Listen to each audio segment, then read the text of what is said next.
Richard Hayzler, proud principal of Pequannock Valley School, a grade 6 through 8 school in Pompton Plains, New Jersey, as part of the Pequannock Township School District. And welcome to this week's episode of Learning Sparks, where we learn and grow together, talking about instructional strategies that enhance student learning in your classrooms. The topic of this week's episode of Learning Sparks is teaching mindfulness. Over the last several weeks here at PV School, we have been getting ready for standardized testing. We all have feelings about what standardized testing is and the role that it plays in our schools. Students are much more than a test. The things that students do inside and outside of the classroom to learn and to grow cannot be measured.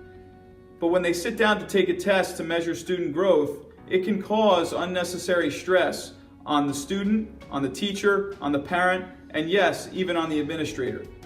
But right now, testing is a part of our school environment. So how can we help students and teachers and parents and administrators work through that process? Mindfulness is something that should be happening in schools throughout the country all the time, not just during testing season.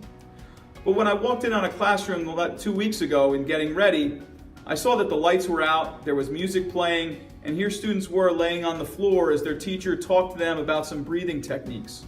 Students were very calm, relaxed, and they were learning how to work through what could be a stressful situation.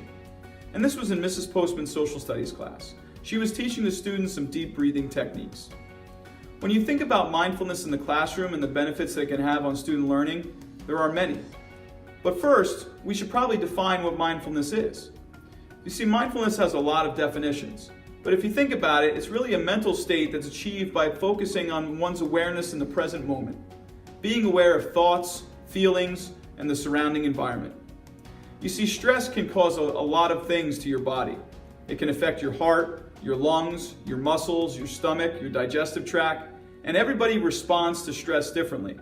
But if we can work through and teach some mindfulness practices in the classroom, whether it's a testing situation, a group project, or a stressful situation outside the classroom, we can help students be successful.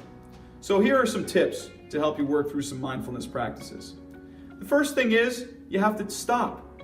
You have to say to yourself, okay, what am I doing right now and why is it causing me stress? So stop and then observe.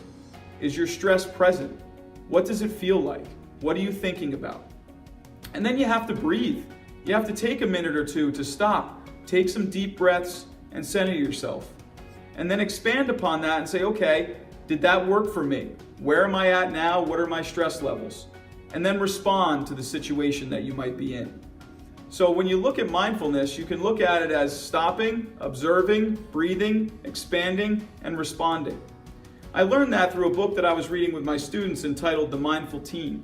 And we talk about different strategies to help us handle stress one moment at a time.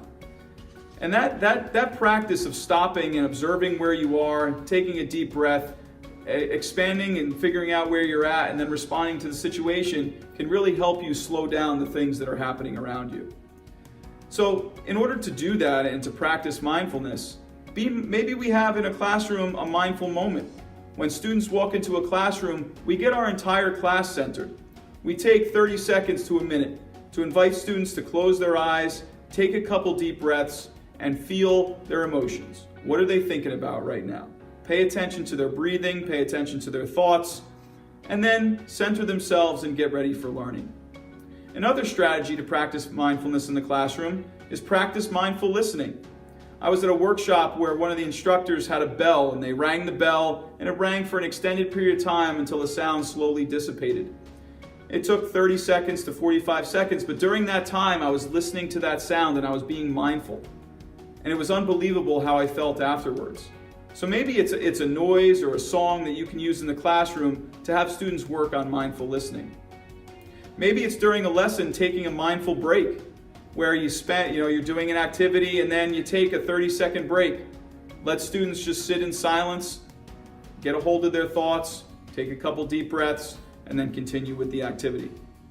Maybe you stop and have a whole class check in on their attention levels. Where are they right now? How are they responding to this certain situation? Is the environment around them too noisy? And you can have a class discussion about what's happening. Because very often students don't realize everything that's going on around them, but it can affect their learning. And then the last piece of using mindfulness practices in the classroom is maybe you end with a mindful moment. You can start with one, but you can also close with one. And have 1 to 2 minutes where you stop everyone, reflect on the learning of the day, and then do some mindfulness breathing techniques and help students center themselves to get ready for their next period. Because whether you're in elementary school, middle school, high school, or college, there are stressful times during a school day. And so if we can help students be mindful, I think we're going to help them lead to success. So teach some mindfulness in your classrooms. Check out this book, The Mindful Teen. I would strongly encourage it. I'm doing a book study with my middle school students, and we're learning a lot about each other and about how we can do better in the classrooms and in our schools. So thanks a lot for joining us on this week's episode of Learning Sparks. My name is Rich Hayzler. You can follow me at Rich Hayzler, and let's keep learning and growing together. Have a great week, everybody. Always do what's best for kids. Take care.